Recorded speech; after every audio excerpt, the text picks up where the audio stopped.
Em seguida, os soldados, o comandante e os guardas do templo prenderam a Jesus e então o amarraram.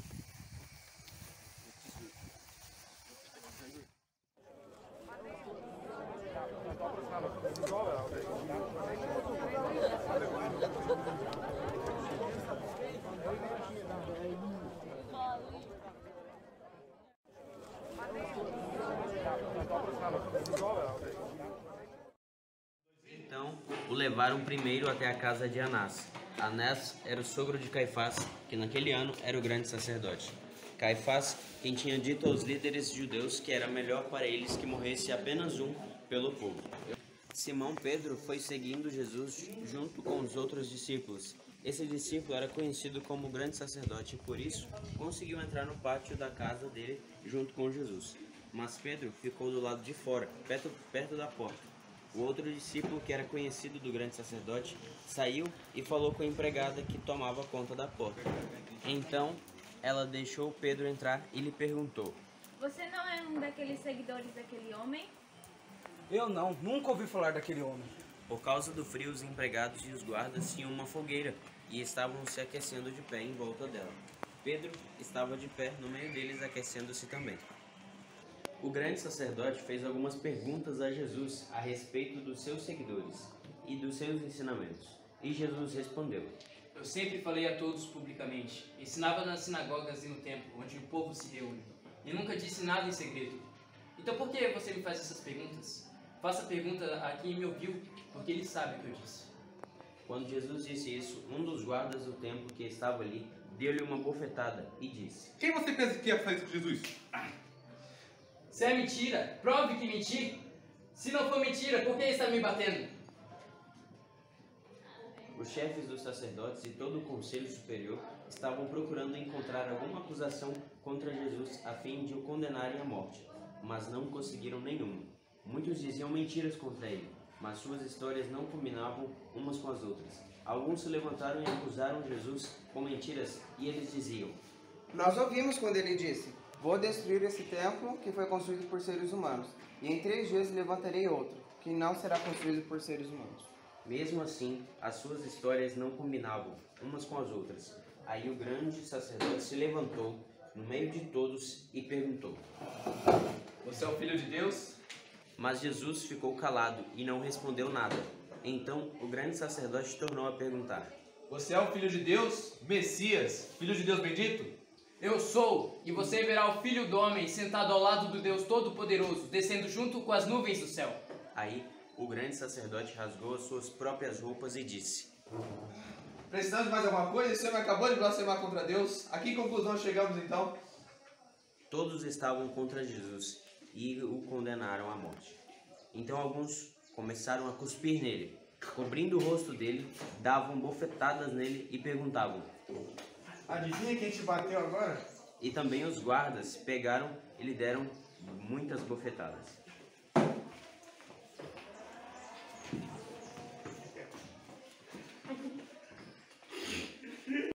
Assim que amanheceu, todos os chefes dos sacerdotes e os líderes judeus fizeram seus planos para conseguir que Jesus fosse morto. Eles o amarraram, levaram e entregaram ao governador Pilatos.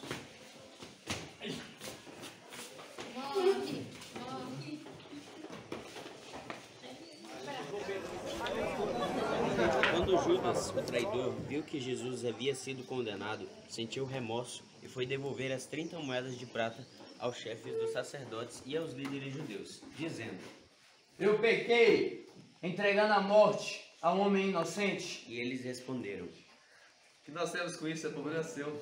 Então Judas jogou o dinheiro para dentro do templo e saiu. Depois foi e se enforcou.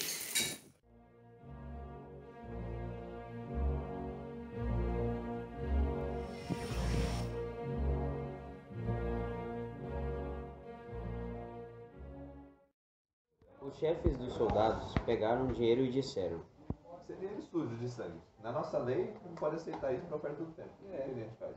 Depois de conversarem sobre o assunto, resolveram usar o dinheiro para comprar o campo do oleiro, a fim de que o servisse como cemitério para os não-judeus. Por isso, aquele campo é chamado até hoje de o Campo de Sangue. Assim aconteceu que o profeta Jeremias tinha dito. Eles pegaram as 30 moedas de prata, o preço que o povo de Israel tinha concordado em pagar por ele, e as usaram para comprar um campo do oleiro, como o Senhor me havia mandado fazer.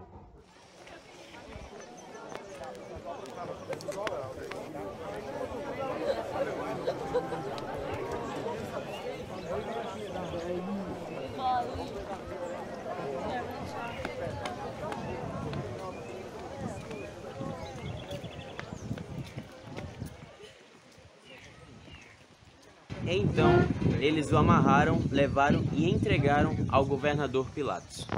Jesus estava de pé diante do governador e este o interrogou, dizendo: É você que se diz o rei dos judeus? Quem diz isso é o Senhor. Mas quando foi acusado pelos chefes dos sacerdotes e pelos líderes judeus, Jesus não respondeu nada. E então Pilatos disse: Mas você não está escutando o que esses homens estão falando? Te acusando? Porém, Jesus não disse nada. E o governador ficou muito admirado com isso. Em toda a festa da Páscoa, Pilatos costumava soltar um dos presos a pedido do povo. Naquela ocasião, estava um preso muito conhecido chamado Jesus Barrabás. Quando a multidão se reuniu, Pilatos perguntou: Então, quem vocês querem que eu solte? Jesus Barrabás ou Jesus os que chamam de Messias? Pilatos sabia muito que os líderes judeus haviam entregado Jesus porque tinham inveja dele. Enquanto Pilatos estava sentado no tribunal, sua esposa lhe mandou o seguinte recado: Nada tem a ver com a morte deste homem inocente. Essa noite tive um sonho e sofri muito por causa dele. Herodes ficou muito contente quando viu Jesus, pois tinha ouvido falar a respeito dele, e fazia muito tempo que queria vê-lo, e desejava ver a Jesus e fazer um milagre. Então, fez muitas perguntas, mas ele não respondeu nada.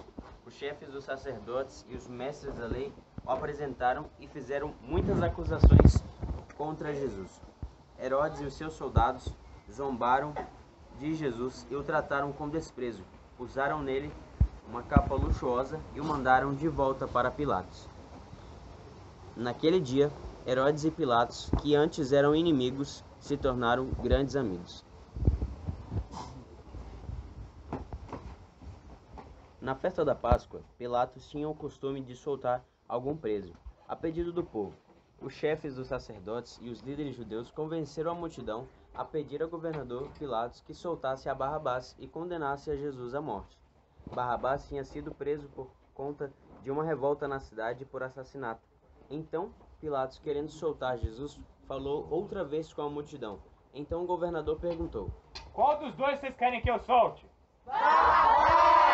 Responderam eles. Pilatos perguntou: Então o que farei com esse Jesus que é chamado de Messias? Mas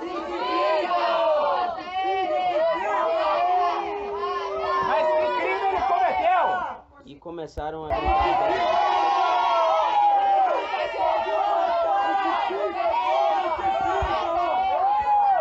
Então Pilatos viu que não conseguia nada e que o povo estava começando a se revoltar.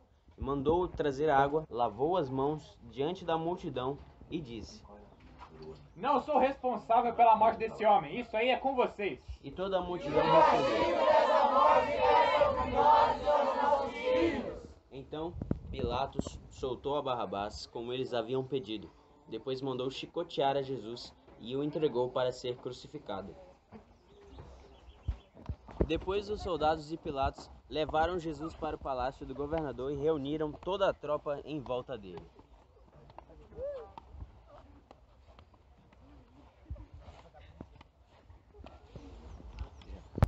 Vocês se apresentaram muito bem. Foram 6 julgamentos. O primeiro foi totalmente legal, porque não podia se julgar um preso de noite. E eles se reuniram à noite, na calada da noite, escondido. Eles não podiam, um sacerdote, rasgar suas roupas dentro do templo. Isso era blasfêmia, e ele fez. Outra coisa que Jesus falou assim, que se matassem ele, ele voltaria em 3 dias. Se destruírem o templo, que era o corpo dele, ele voltaria em 3 dias. Mas eles usaram essa frase de forma diferente. Falaram assim, ele falou que reconstruiu o templo em 3 dias. E todas as coisas que foram faladas para Jesus eram mentira. Pilatos, ele não teve coragem, mas ele tinha a mão para ele poder condenar Jesus ou libertar. Ele sabia, ele tinha convicção de que ele era inocente. diz que o Espírito Santo tocou no coração dele e ele percebeu isso. E quando a mulher dele trouxe para ele a frase e falou assim, eu tive um sonho, um anjo me falou que esse homem é inocente. Ele teve convicção disso e ele preferiu mandar para Herodes para se livrar, porque ele queria ser popular. Muitas vezes a gente faz isso, a gente quer ser popular e não toma uma atitude no momento certo. E para defender as coisas de Deus, às vezes a gente tem que tomar uma atitude séria muitas vezes. Tem que ter coragem. Pilatos não teve, ele era um covarde. Mandou para Herodes. Herodes, ele achou engraçado e trouxe vários mendigos que ele queria que fossem curados. Ele queria ver uma cura na frente dele. E Jesus não faz cura para se aparecer, ele faz porque ele ama as pessoas. Ele faz para ajudar as pessoas. Jesus não fez nenhum milagre na frente de Herodes. Herodes só manda bater e devolve, porque também não queria levar a culpa de um homem inocente. Pilatos, então, pressionado pela multidão, com gana pelo poder político, ele resolve condenar Jesus. Ele usa a última cartada, que era tentar oferecer Barrabás. Barrabás era um grande criminoso, que ele tinha certeza que a população queria se ver livre de Barrabás. Pensou assim, não é possível que a população não queria um criminoso desse, assassino. Mas a população trocou Barrabás por Jesus. E às vezes a gente troca Jesus por coisas deste mundo tão fúteis, né? Esse julgamento a gente precisa ter em nossa mente, ver o tanto que Jesus sofreu por nós. A todo momento ele tinha condição de sair, de nos abandonar e ir para o céu. Mas ele preferiu dar a vida por você e por mim. Porque ele nos ama. Por isso que ele fez isso. Ele não tinha nenhum pecado, não merecia nada do que foi feito por ele. Quando mostra os soldados batendo, açoitando, a gente até acha estranho, mas foi mais do que isso. Ali diz que eles açoitaram, batiam, pediam para ele adivinhar quem batia, davam chicoteadas de couro, paulada na cabeça, gente. Isso é coisa grave. Jesus fez isso por mim e por você, que a gente possa aceitar Jesus como nosso Salvador. Eu queria terminar com uma oração. Vamos fazer uma oração? Querido bom Deus, obrigado, Senhor, porque o Senhor decidiu dar a sua vida por nós, pelos nossos pecados, porque o Senhor nos salvou. E hoje nós aceitamos o Senhor como nosso Salvador. Em nome de Jesus. Amém. Amém. E até a semana que vem.